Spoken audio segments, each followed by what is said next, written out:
wabarakatuh. Nama saya Dice Lestari, mahasiswa semester 8, jurusan Tadris Bahasa Inggris Fakultas Tarbiyah dan Tadris Universitas Islam Negeri Fatmawati Soekarno Bengkulu. Mata kuliah Psikologi Pendidikan, dosen pengampu Dita Lestari MPSI. Pada video kali ini saya akan menyampaikan materi tentang gerontologi. Gerontologi berasal dari bahasa Latin, dari kata geros yang artinya lanjut usia dan logos yang artinya ilmu. Jadi, gerontologi adalah ilmu yang mempelajari secara khusus mengenai masalah atau faktor yang menyangkut lanjut usia. Adapun pendapat para ahli yang mengungkapkan tentang pengertian gerontologi. Yang pertama yaitu Miller.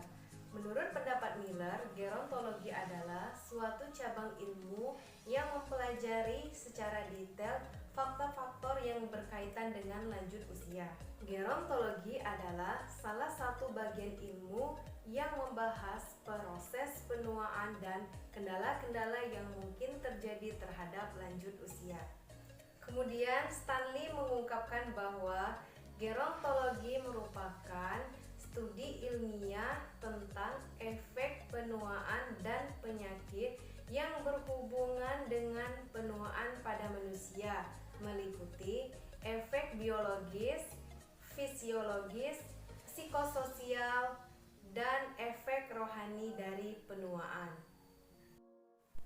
Kemudian apa sih yang dimaksud dengan lanjut usia? Kisaran usia berapa sih yang sudah termasuk usia lanjut? Apakah Anda salah satunya yang sudah tergolong ke usia lanjut? Berdasarkan pengertian gerontologi, lansia merupakan suatu tahap pada manusia mulai dari manusia bayi, anak-anak, remaja, tua, usia lanjut, namun bukan merupakan penyakit, melainkan suatu proses yang tidak bisa dihindarkan oleh manusia.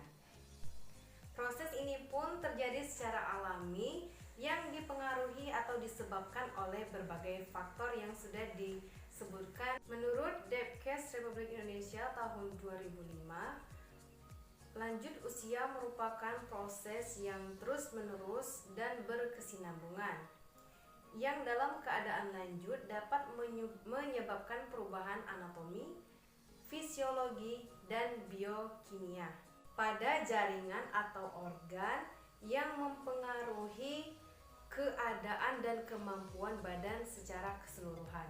Berdasarkan WHO atau World Healthy Organization, klasifikasi lanjut usia dibedakan menjadi 4. Yang pertama yaitu usia pertengahan atau sering disebut juga dengan middle age, ialah usia sekitar 49 hingga 59 tahun. Yang kedua yaitu usia lanjut atau disebut juga dengan elderly, berkisar di usia 60 hingga 74 tahun. Yang ketiga yaitu usia lanjut tua, disebut juga old, dimulai dari usia 75 hingga 90 tahun. Dan yang terakhir yaitu usia lanjut sangat tua, disebut juga very old, dari usia 90 tahun sampai ke atas. Lansia mengalami berbagai perubahan di dalam kehidupannya sehingga menimbulkan beberapa masalah. Permasalahan tersebut diantaranya seperti permasalahan fisik, permasalahan kognitif atau intelektual, permasalahan emosional, dan permasalahan spiritual. Yang pertama yaitu masalah fisik. Coba kita perhatikan lansia-lansia di sekitar kita, nenek-nenek kita, kakek-kakek kita. Mereka sering mengeluhkan sakit pinggang, pegal punggung, penglihatan mulai kabur, pendengaran mulai berkurang, dan tidak tahan berdiri, keadaan punggung yang mulai membengkak, dan masih banyak contoh-contoh permasalahan fisik lainnya. Yang kedua yaitu permasalahan kognitif atau intelektual. Permasalahan ini berhubungan dengan intelektual lansia ya, seperti melemahnya ingatan atau daya ingat, sering disebut juga dengan pikun. Kita pernah mendengarkan nenek kita yang bertanya berulang kali, bercerita berulang kali, dan ini membuat mereka sulit untuk bersosialisasi dengan masyarakat sekitar. Yang ketiga yaitu permasalahan emosional. Permasalahan emosional seperti lansia ingin sekali berkumpul dengan keluarganya, kemudian mereka stres apabila ekonominya tidak stabil dan ingin selalu diperhatikan dengan orang-orang sekitarnya. Yang terakhir yaitu masalah spiritual. Ini berhubungan dengan spiritual lansia. Mereka mengalami kesulitan ketika menghafal kitab. Contohnya Muslim yang mengalami kesulitan ketika belajar membaca Al-Quran atau menghafal doa-doa. Contoh lainnya juga dialami ketika mereka sangat merasa gelisah apabila salah satu anggota keluarga mereka tidak melaksanakan ibadah. Menurut pendapat Nugroho tahun 2008, ada 5 tipe lansia. Yang pertama yaitu tipe mandiri. Yang kedua, tipe arif bijaksana. Yang ketiga, tipe tidak puas. Yang keempat, tipe pasrah. Dan yang terakhir, tipe bingung. Yang pertama yaitu tipe mandiri. Tipe mandiri seperti lansia yang telah pensiun. Mereka selektif dalam mengganti pekerjaan yang lama dengan kegiatan yang baru. Kegiatan-kegiatan positif seperti memulai hobi berkebun, memancing, atau berkumpul dengan teman-temannya. Yang kedua, tipe arif mandiri.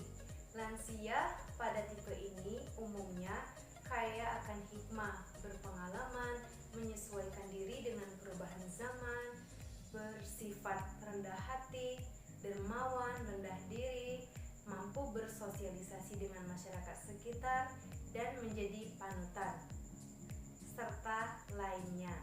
Yang ketiga, tipe tidak puas. Konflik lahir batin menentang proses penuaan sehingga menjadi pemarah, tidak sabar, mudah tersinggung, pengkritik, banyak menuntut, dan sulit dilayani. Selanjutnya, tipe pasrah.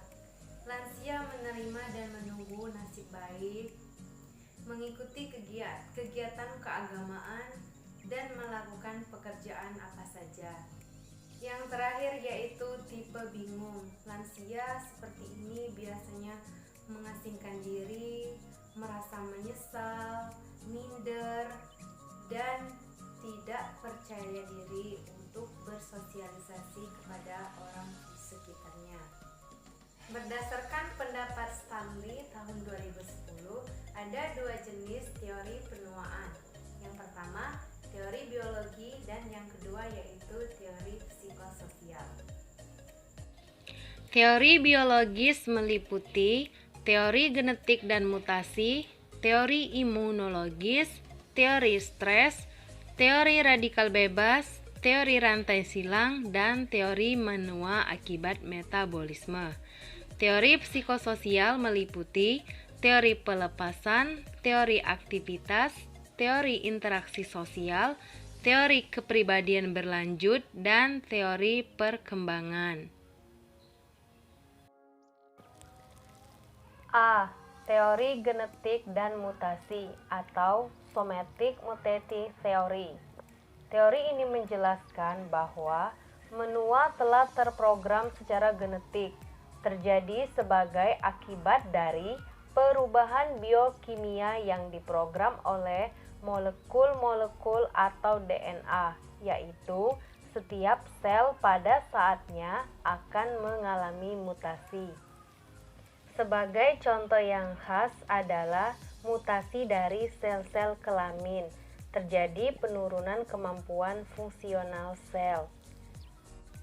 B. Teori imunologi slow virus atau immunology slow virus theory. Teori ini menjelaskan bahwa Imunitas menggambarkan suatu kemunduran dalam sistem imun yang berhubungan dengan penuaan. Ketika bertambahnya usia seseorang, pertahanan tubuh mereka terhadap organisme asing mengalami penurunan. Hal ini mengakibatkan tubuh mereka lebih rentan untuk menderita berbagai penyakit. C. Teori stres. Di dalam teori ini dijelaskan bahwa menua terjadi akibat hilangnya sel-sel yang biasa digunakan tubuh. Regenerasi jaringan tidak dapat mempertahankan kestabilan lingkungan internal. Kelebihan usaha dan stres menyebabkan sel-sel tubuh lelah terpakai. Selanjutnya, teori radikal bebas. Teori ini menjelaskan radikal bebas dapat berbentuk di alam bebas. Tidak stabilnya radikal bebas atau kelompok atom mengakibatkan oksidasi oksigen bahan-bahan organik seperti karbohidrat dan protein. Radikal bebas ini dapat menyebabkan sel-sel tidak dapat beregenerasi.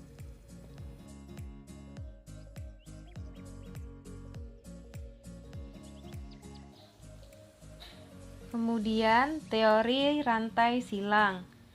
Sel-sel yang tua atau usang, reaksi kimianya menyebabkan ikatan yang kuat, khususnya jaringan kolagen. Ikatan ini menyebabkan kurangnya elastis, kekacauan, dan hilangnya fungsi. Selanjutnya, teori menua akibat metabolisme.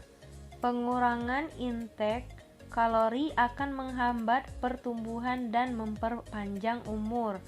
Perpanjangan umur karena jumlah kalori tersebut antara lain disebabkan karena menurunnya salah satu atau beberapa proses metabolisme.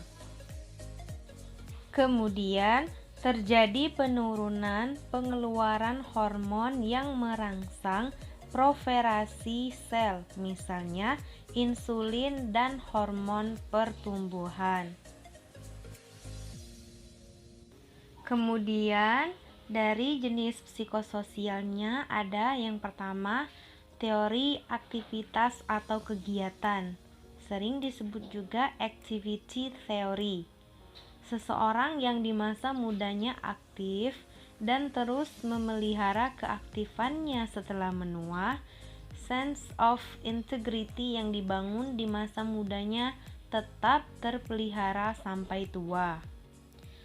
Teori ini menyatakan bahwa pada lansia yang sukses adalah mereka yang aktif dan ikut banyak dalam kegiatan sosial. Nah, jadi buat kita semua, teman-teman semua, termasuk saya juga, ayo mumpung masih muda, kita berusaha untuk aktif dan mengikuti berbagai kegiatan-kegiatan sosial. Selanjutnya yaitu teori kepribadian berlanjut atau continuity theory. Dasar kepribadian atau tingkah laku tidak berubah pada lansia. Identiti pada lansia yang sudah mantap memudahkan dalam memelihara hubungan dengan masyarakat, melibatkan diri dengan masalah di masyarakat, keluarga, dan hubungan interpersonal.